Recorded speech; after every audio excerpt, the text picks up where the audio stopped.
between compost and mulch? Well, compost is very decomposed organic matter.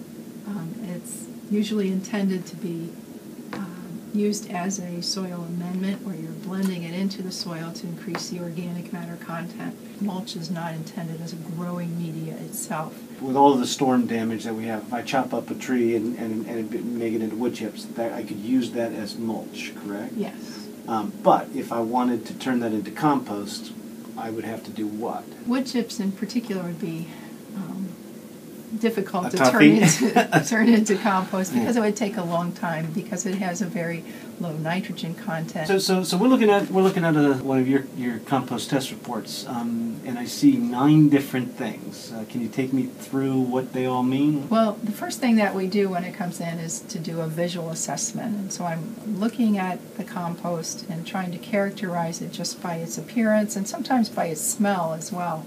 I'm looking for how much coarse fragment is in the sample, how broken down it is. I'll usually give a color, indication of the color. It's usually very dark brown or black. I would also be evaluating whether there's, or mentioning whether there's any broken glass, trash, pieces of plastic, and so forth. The moisture content gives you a sense of how it came into us. The visual assessment may be somewhat affected by how much water content it has in it at the time.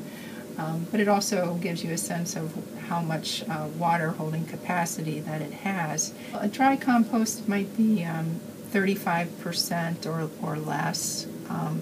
I don't like to see numbers very low, because when organic matter gets too dry, then it tends to become hydrophobic. And then also when you add it to the soil, then if it's relatively dry, then it's actually going to suck up water and may actually cause like a drought-like situation for the plants. And what does hydrophobic mean? It means it repels water. Oh. So if it's too dry, it may not absorb it very rapidly. The compost pH is just one of those indications of how far along in the composting process it is. When we see a pH of around 7, usually see that as a sign that it's near mature compost. The soluble salts level is related to the decomposition stage, and usually right after the decomposition begins is when you'll have the highest salt content as the cells start breaking down and releasing the contents of the cell. Because they are soluble salts, they will leach through as long as you're having water moving through that and draining away from the compost pile. When you do have a high salt content, it does have that problem of osmotic stress for the plant. It can burn the plant. That's why you make a recommendation over there about diluting? That's right. In this case, if the value were higher, it would say dilute it to a greater extent. And when it's very low, then you technically wouldn't need to dilute it. Right, and this goes back to a conversation we had earlier. This is one of the reasons that you're not a big fan of compost as solely as the growing media. You like right. Compost mixed in with soils, because this is one of the issues. This would be one of the possible issues. Salts can tend to accumulate in compost and create plant burn and other growth problems that they may not recognize what it's from. If you don't get that leaching effect, then you're not ever rinsing out those salts. Inorganic nitrogen, these are the 2 forms of nitrogen that are available to plants. The higher number is usually the nitrate, because any of the ammonium nitrogen that's released from the plant cells is rapidly converted by the microorganisms to nitrate. In a sense, the more you have there, the better in terms of the fertility that you're providing to the plants, but you can get too high, and again, that's related back to the soluble salt levels, because some of these soluble salts are going to include the nitrate salts.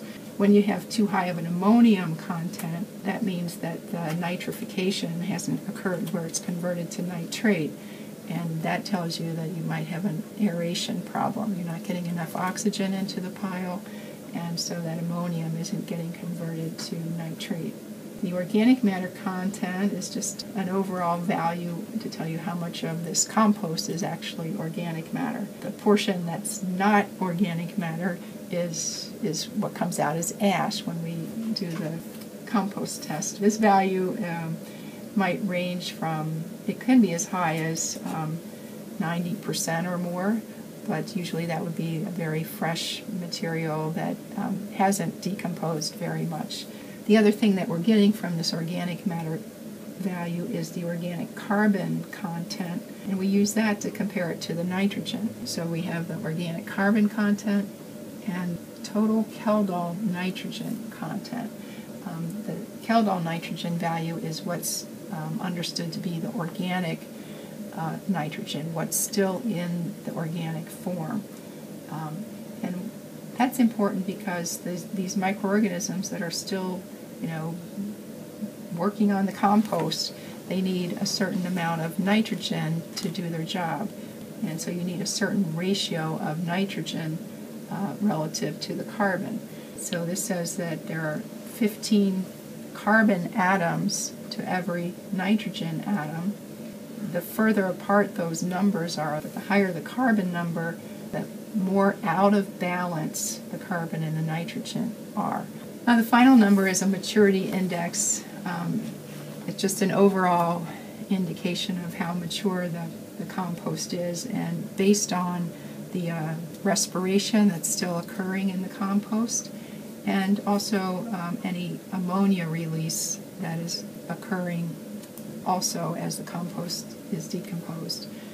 In the composting process, the microorganisms are going to be metabolizing very rapidly at first when it's fresh, and so you get a very high carbon dioxide production. And as they start breaking down all those easily decomposed components, things start slowing down as they get to the more resistant types of organic molecules. If I'm rushing my compost through the process, where are you going to see that on the report? You would definitely see it on the maturity index. You might see it on the pH. Soluble salts is likely to be high. Depending on whether the pile goes anaerobic or not, you may see it on the ammonium values and the carbon to nitrogen ratio as well. If I'm not turning my pile often enough, where am I going to tend to see this in the report? You'd see that typically in the soil pH, and then you might also see that in the inorganic nitrogen. If I'm not watering enough, if it tends to be too dry, can you tell? I mean, will that come out at all in a report? It would be a relatively raw compost, or immature. Relatively immature, just because it doesn't have enough water. You have to supply those microorganisms with air, oxygen, and water, and as I said, balance out the nitrogen with the carbon. If I have a high manure content, where might that be showing up in the report? We tend to have a higher soluble salt content in manure compost. The nitrogen content might tend to be higher with that as well. But on the other hand, the maturity index and the carbon to nitrogen ratio might reflect the fact that if you have wood shavings, if it's not manure itself, but with wood shavings or some other absorbent stall material, that would tend to have get that woody component in there, and it increases the carbon to nitrogen ratio. What's a typical fix for that? But it's one of those things that over time, again, with enough time, that nitrogen can actually be helpful in breaking down the woody components. So if my soluble salts are high, what's a recommended fix for that? There, it's just a matter of dilution. I mean, you can add water and rinse away those salts. Keeping the compost moist is important, but aeration is one of the biggest factors that can be controlled, that should be controlled.